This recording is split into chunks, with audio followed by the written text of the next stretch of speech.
Chef Bo, and I'm here with Chef MV. So today we're going to be making cheese. So we got this kit from Farm Steady, and this is an Italian cheese making kit. There's 4 different cheeses: ricotta, mozzarella, mascarpone, as you can see by my shirt. I might have put it in some cannoli filling mix. And also burrata. You know, cheese just is milk that's curdled a little bit, and they separate the curds from the whey. And we're going to use citric acid today to make the ricotta. Yes, and we're also going to use some cheese salt. Yeah, so this all came with it. So also for the mozzarella cheese, you also need vegetable rennet, which that also came with it. That makes sense. I mean, for ricotta, like in the past, I've used lemon juice to curdle it and then just separated out the whey. The vegetable rennet, I think, is when it's more of a firm cheese. Oh, so that's why you use it for mozzarella. Yeah. All right. All right, so we have our big pot. You could use a stock pot. You could just use a big pot. And now we're going to have this on medium-low heat, and we're going to add in 8 cups of milk. So this is half gallon. Bring it over here. There we go. We actually got this milk from a farm. That's 1. We got this milk from a farm. What farm did you get it from? I got it from the farmer's market at Linvilla Orchards. Oh, cool. In Pennsylvania. So it's 3. You keeping count? All right, 3,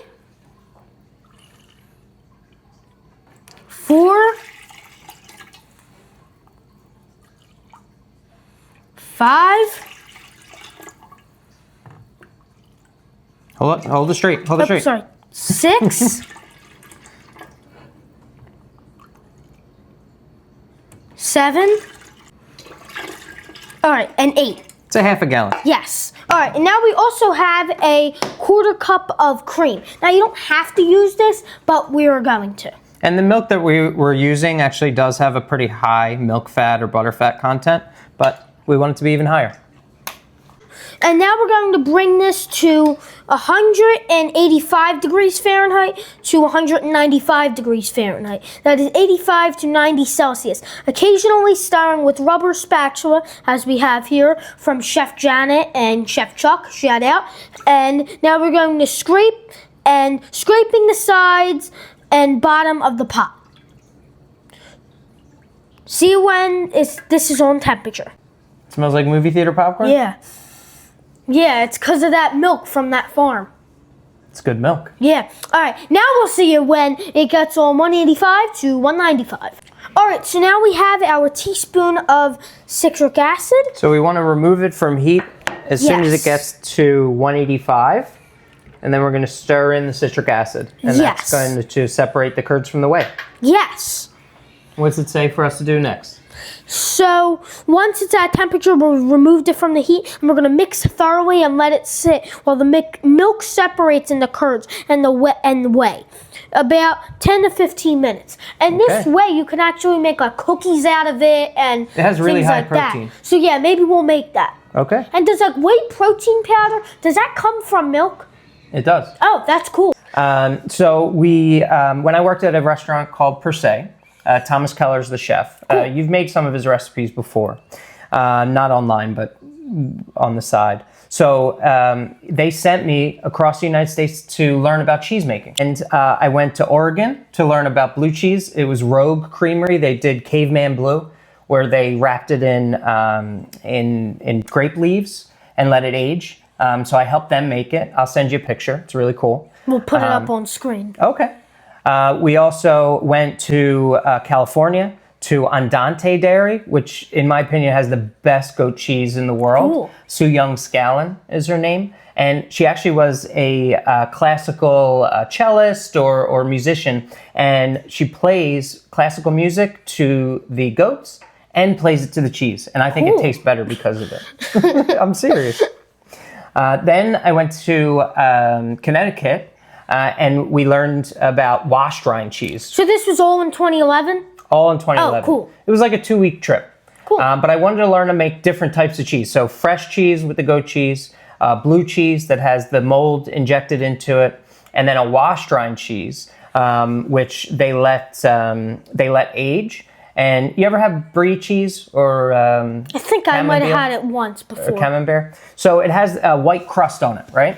That white crust is mold. Oh, And what they do is they'll let the mold grow, and they call it cat hair, actually, because it's like super fuzzy when it grows on the outside. And they take these white gloves and pat it down, and then the mold grows again, and then they pat it down again, and it grows again. So it gets this like crust of white on the outside.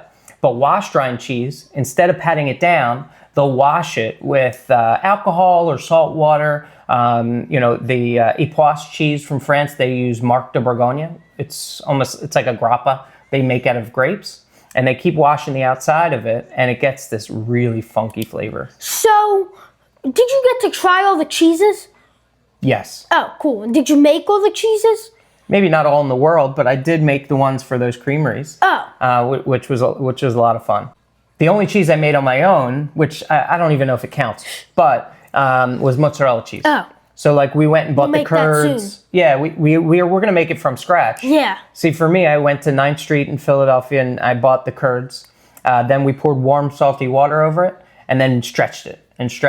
And then you can make it into like a braid, or you can make it into little knots and balls. We can try that out another time too. Yeah. All right. So we'll see you when this is done sitting. So first we have a cheesecloth and a cheese basket. And honestly, you can use any type of strainer or basket that has holes on the outside. We're going to line the cheese basket with the cheesecloth. Okay. We'll tuck it inside, and we're just going to put it inside of a clear bowl to catch all of the whey. Yeah. How much whey does this make? Like, does it make a lot of whey? It does. I mean, you figure we started with 8 cups of milk. Maybe we get 6 cups of whey. Oh, that's a lot. Now that we have, we let it sit for about 10 minutes Yeah, or 10, so. 15 minutes. Yeah, I think we're at 12. So if you could put that bowl right in the middle for me. We're going to pour the curds and the whey into the cheese basket and bowl with the liner of the cheesecloth.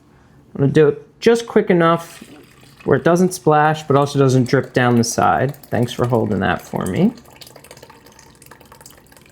This cheesecloth actually came with the kit, which is cool. It came with everything, which Yeah. was great. Besides the milk, because, That would have been weird. yeah. So can you get the spatula? We're gonna make sure you scrape out all the curds so we don't waste any.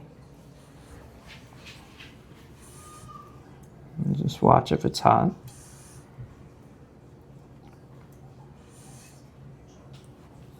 Okay.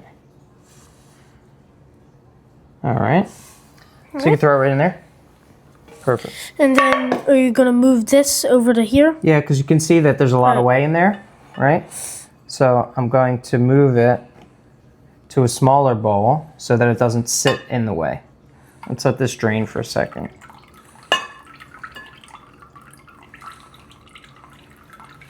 It does make a lot of whey. Yeah. Still going. Oh my God, that's a lot.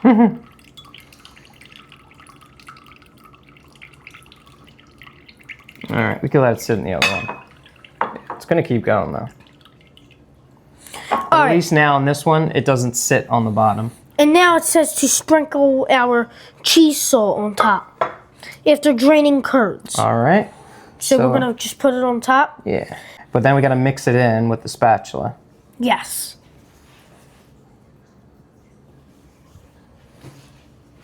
You know what? Maybe we use a little less than a teaspoon.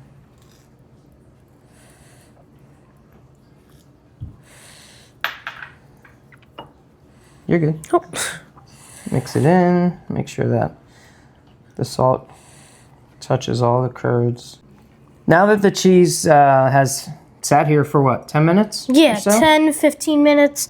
We want to give it a little squeeze, and we're going to let it sit here for a little longer, but I think it's ready, and we want to taste to see how we did. Yeah. Which spoon do you want? Oh, that No, looks it's the good. same spoon, but... I'll take this one. All right. Go ahead, you first. All right. Cheers. That's great. It's good we got that right. Yeah. We'll take that. Yeah. Perfect. You can make this whatever you make, use like ricotta for. This is great. Yeah, you can make what? You can make raviolis. Yeah. Manigot. All right, so now we're gonna make some mozzarella cheese. That's so yes, so you have 3/4 teaspoon of citric acid, and you're gonna add that into a 1/4 cup of non-chlorinated water. And if you were going, so you want to use filtered or bottled water, or you can let your tap water sit out overnight to allow the chlorine to evaporate before you use it. And then we have a 1/4 tablet of vegetable rennet. Now we're gonna add that into our 1/4 cup of. Now we're gonna add that into our 1/4 cup of non-chlorinated water. You still don't want to use tap water, or if you are gonna use tap water, you need to let it sit for overnight. How long do we have to stir for? Well, we're gonna let this like dissolve. So Oh. whenever this dissolves, then that's like when you stop stirring. Mine's dissolved. Does that mean I win? Well, I mean, I did have a tablet, That's fair. so. All right. All right, this is almost dissolved, and now when it's all dissolved, we're gonna set it aside. Okay, so now we have our. Do you want to pour it? Sure. All right, so we have our 8 cups of milk, and now we're gonna add that into our stock pot. That's one. Just like the ricotta cheese, you can use whatever pot that you would like, but we're gonna use a stock pot. 2.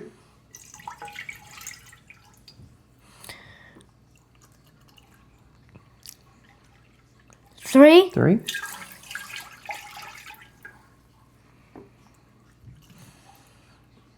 4.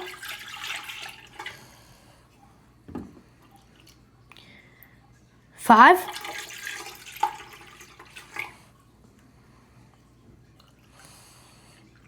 6.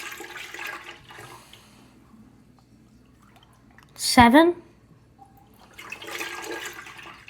Might have just enough. We do, yes, all right, we have enough. All right, and now we're also going to add our citric acid and water. And we're going to heat this up until it gets to 90 degrees. Then when it gets to 90 degrees, we're gonna add our rennet and our water. So right now we're at 91, so we All gotta right, move. now we're gonna add our rennet and water. And now we're gonna stir this for 20 seconds. 1, 2, 3, 4, 5, 6, 7, 8, 9, 10, 11, 12, 13, 14, 15, 16, 17, 18, 19, 20. All right, now we're gonna remove it from the heat and we're gonna let it sit on our cutting board for 5 to 10 minutes. We're not gonna touch it. Yes. Now that we let the milk cool down and solidify, we wanna make sure that the curd is the right consistency. So we're gonna run a knife down the middle.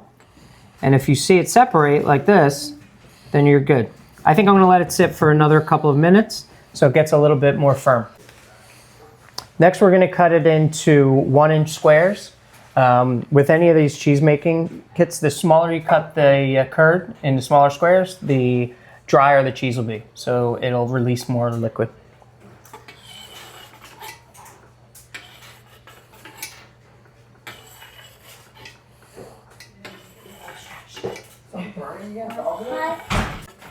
All right, I went 1/2 inch, and then we'll go the other direction to make squares.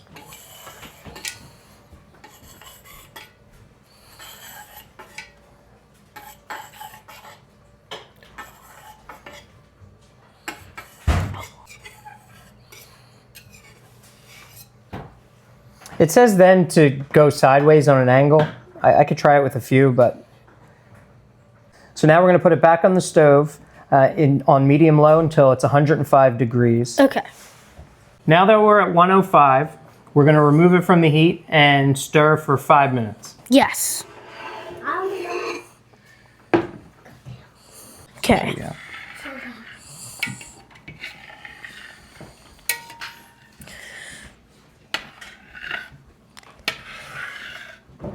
Now we're going to continue doing this for 5 minutes. While the curds are draining, and we're pressing down a little bit to get all the excess liquid out, We're going to heat up the whey to 150, and then we'll separate the curds into 2 balls, but you could do it up to 4. Yeah. And we're going to add them back into to the warmed whey. So we separated the curds into 2 balls. Once the whey's up to 150, which right now looks like we're at 110. Yeah. We'll put both balls into the whey and measure the internal temperature to 135. Okay, so the internal temperature is now on 135 degrees. Yep. And we're going to just knead it so that we can get the salt in, and we'll start stretching it. Yes. So which one do you want me to start It's a little hot, so be careful. Start with this one here. Here, I'll move this out of the way. Got it. The more that you knead it, the more liquid you're going to remove from it. So it'll be less like fresh mozzarella and more like the kind you put on pizza. Oh. But we just want to knead it just enough. So here, I'll give you a little salt. Go ahead. Hold on, move your hand. There you go. Go. Let's put some on mine. And then turn it around, stretch it again. Go back, stretch it again. And then if it starts to break, we could just put it in the warm water for a little bit. See, when you stretch it like this, we can make balls out of it, right? We can just break it off and turn it into a ball. Push it like in the middle, like this, and then pull your hands on the outside. And then the same thing. So it's almost like you're folding it in half away from you. Like All right, so keep doing it. Yeah. You got it. Yep, now do the other direction. So this is what the mozzarella looks like. This is the finished product.